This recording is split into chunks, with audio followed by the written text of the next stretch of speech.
우리 옆에 계신 분들과 인사하겠습니다. 이렇게 인사할까요? 사랑합니다. 네. 네. 사랑합니다. 네. 네. 네, 우리 어르신들 이렇게 하시는 거 보니까 되게 이쁘세요. 네, 오늘은 성도의 축복이라는 제목으로 하나님의 말씀 선포하겠습니다. 물이 귀한 지역에 어떤 왕이 이 생수의 근원을 발견하고 샘을 파습합니다. 이 왕은 대단히 기뻐하고 만족해하면서 백성들은 얼씬도 못하게 했다고 합니다. 그런데 얼마 못 가서 그 샘이 다 마르고 말았답니다. 왕이 학자들을 모아서 물이 다 마르게 된 이유를 찾아보라고 하자 물이 많이 사용되지 않았기 때문이라고 이야기했대요. 그 중에 한 명은 왕이 백성들에게 샘물을 공개해서 같이 마셔야지만 양질의 생수를 보존할 수 있다고 했습니다. 왕은 고민 끝에 낮 동안은 궁궐에서 샘물을 사용하고 해가 진 뒤부터 해가 뜰 때까지는 백성들이 사용할 수 있도록 명령했습니다. 그러자 샘물이 밤에는 너무나 좋은 생수인데 낮에는 침전물이 생기면서 좋지 않은 이상한 현상이 일어났습니다. 왕은 할 수 없이 물을 백성들과 함께 나누어 마시게 되었답니다. 우리는 다른 사람을 위하고 축복하는 삶을 살아야 합니다. 거기에 이루 말할 수 없는 풍성한 하나님의 은혜가 함께 하는 줄로 믿습니다. 또한 오늘 말씀에 들어가기에 앞서서 축복이란 단어를 한번 짚고 가고자 합니다.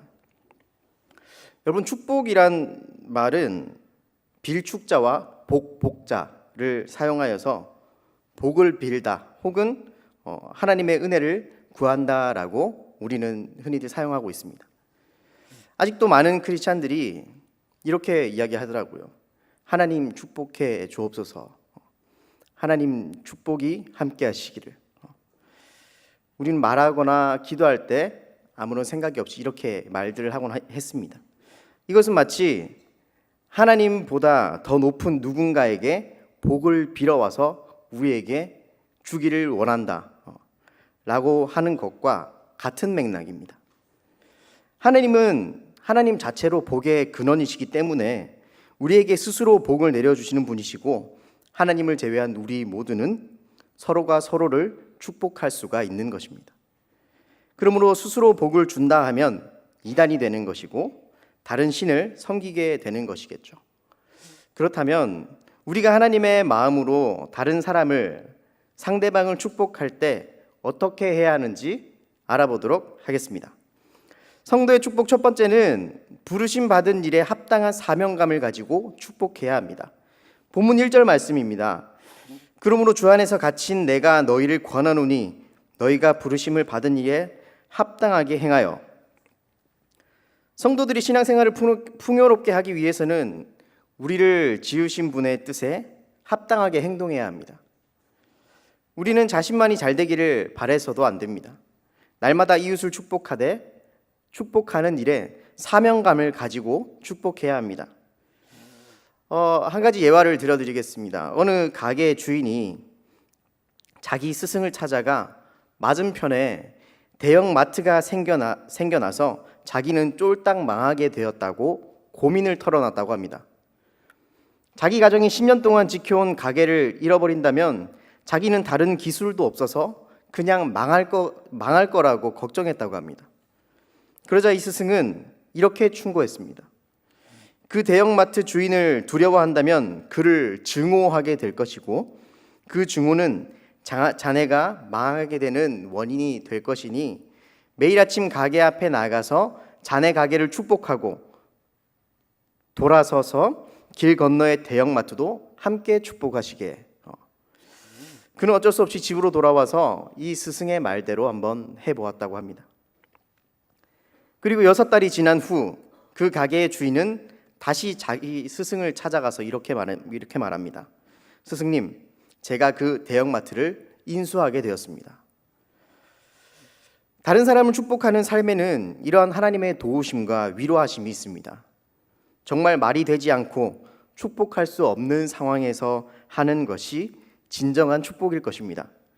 이것이 하나님이 부르신 그곳에서 우리가 하나님의 사명감을 가지고 할 수 있는 축복인 것입니다. 성도의 축복 두 번째는 용납하는 자세로 축복해야 합니다. 본문 2절 말씀입니다. 모든 겸손과 온유로 하고 오래 참음으로 사랑 가운데서 서로 용납하고. 우리는 겸손과 온유로 서로를 용납해야 합니다. 온유한 마음을 가진 사람은 하나님 앞에 원망하지 않습니다. 이 세상에 허물이 없는 사람은 없죠. 물론 이 사실이 잘못 해석되어서 범죄와 실수를 저질러도 좋다는 뜻은 아닙니다. 다만 잘못이 생겼을 때는 서로 바로잡아주고 용서해 주어야 한다는 말입니다. 용납함으로 용서할 줄 아는 사람이 되어야 하고, 용납함으로 바로잡아주려는 상대의 말을 경청할 수 있어야 한다는 것입니다. 바울 사도는 이 사실을 서로 용납하라고 표현했습니다. 우리는 서로를 용납하는 자세로 다른 사람을 축복해야 합니다. 바르게 함도 축복 속에서 이루어지고 책망함도 축복 안에서 이루어져야 합니다. 또 축복은 지혜의 온유함으로 해야 합니다.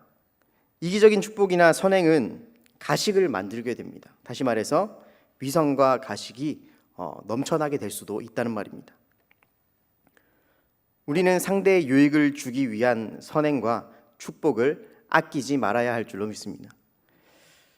거기에는 서로가 용납하는 자세가 필요한 것인데, 사실 저도 어지간하면 사람들에게 잘 맞춰주고 잘 용납하는 편입니다. 그런데 그게 잘 안 될 때가 있습니다. 저도 집에 있으면 그게 잘 안 됩니다. 네. 이상하게도 서로 용납하는 게 가정에서 쉽지가 않더라고요. 어떻게 신앙을 가진 사람이 이렇게 나를 용납을 못 해주는 거지? 라고 생각하면서 저 또한 같이 용납을 못하고 있더라고요. 네. 부부싸움은 칼로 물베기라는데 제가 이것도 국어사전에 찾아봤습니다. 네. 다투었다가 시간이 조금 지나 곧 사이가 다시 좋아지는 경우를 비유적으로 이르는 말. 네. 그런데 칼로 물베기는 무슨, 서로 각자 자기 말만 하고 있으니 아무리 배려고 해도 안 배워지기 때문에 부부싸움을 칼로 물베기다 라고 표현한 게 아닌지 의문이 들기도 했습니다. 또 저는 이 부부싸움을 할 때, 제 와이프가 없어서 얘기하는 거예요. 네. 부부싸움을 할 때 웬만큼의 이성이 남아 있을 때 다투면서도 기도를 하면서 하나님의 방법을 구하는 편입니다. 이성이 좀 남아 있을 때는요. 네. 어떤 말을 통해야 서로가 용납할 수 있는 대화가 될 것인가, 이 날마다 고민하고 또 기도합니다. 결국 말씀 속에 있었습니다. 겸손과 온유로 하고 오래 참음으로 용납할 수 있을 만큼의 신앙 훈련, 그 연습이 우리에게도 필요한 것을 알게 되었습니다. 그렇다면 왜 굳이 이렇게까지 서로가 서로를 용납하고 축복해야 하는 걸까요? 그 해답이 바로 세 번째에 나옵니다. 성도의 축복 세 번째는 하나 되게 하신 것을 힘써 지키며 축복해야 합니다. 본문 3절 말씀입니다. 평안에 매는 줄로 성령이 하나 되게 하신 것을 힘써 지키라. 다시 말해서 서로가 연합을 해야 한다는 것입니다. 성도들이 연합해야 하는 이유는 교회의 기본적인 요소가 다 하나이기 때문입니다. 그 다음 절에 4절의 말씀에 기록된 대로 몸이 하나요 성령도 한 분이시니 이와 같이 너희가 부르심의 한 소망 안에서 부르심을 받았느니라. 따라서 성도들은 평안에 매는 줄로 성령의 하나 되게 하신 것을 힘써 지키는 것이 마땅합니다. 중국에 한 나이 많은 황제가 있었습니다. 이 황제는 변방에 있는 적을 정복하고 적국 사람들 모두를 섬멸하는 것을 거국적인 목표로 삼았습니다. 마침내 적을 섬멸시키고 왕과 대신들을 다 사로잡았습니다. 그런데 왕은 적국 포로에게 선대하더니 기어코는 식사도 하고 그들과 농담도 하게 되었다고 합니다. 불안을 느꼈던 신하들은 황제를 향해서 근심하며 적과 이렇게 지내는 것을 그만두고 그들을 다 죽이라고 했습니다. 그러자 황제는 그들을 이미 섬멸한 지 오래되었다라고 하면서 그들을 친구로 만들었다고 이야기했습니다. 왕은 적국 백성들의 마음까지 정복해서 하나 되게 하는 것이 진정한 승리라고 말했습니다. 사랑하는 남북의 성도 여러분, 이웃을 축복하기 위해 주변 성도들과 함께 축복받는 삶을 꾸려나가시기 바랍니다. 거기에 하나님께서 주시는 풍성한 은혜가 함께 하실 줄로 믿습니다. 말씀 맺도록 하겠습니다. 오늘 말씀을 통해 알게 되었습니다. 하나님이 오늘 저와 여러분을 하나 되게 하였고 서로 축복하며 살아갈 수 있도록 길을 열어주셨습니다. 4년 7개월 하고도 2주 동안 저에게 많은 사랑을 주시고 항상 저를 보면 잘한다 격려해 주시고 또 축복의 마음을 여지없이 보여주신 남부교회 온 성도 여러분께 진심으로 감사의 말씀을 드립니다.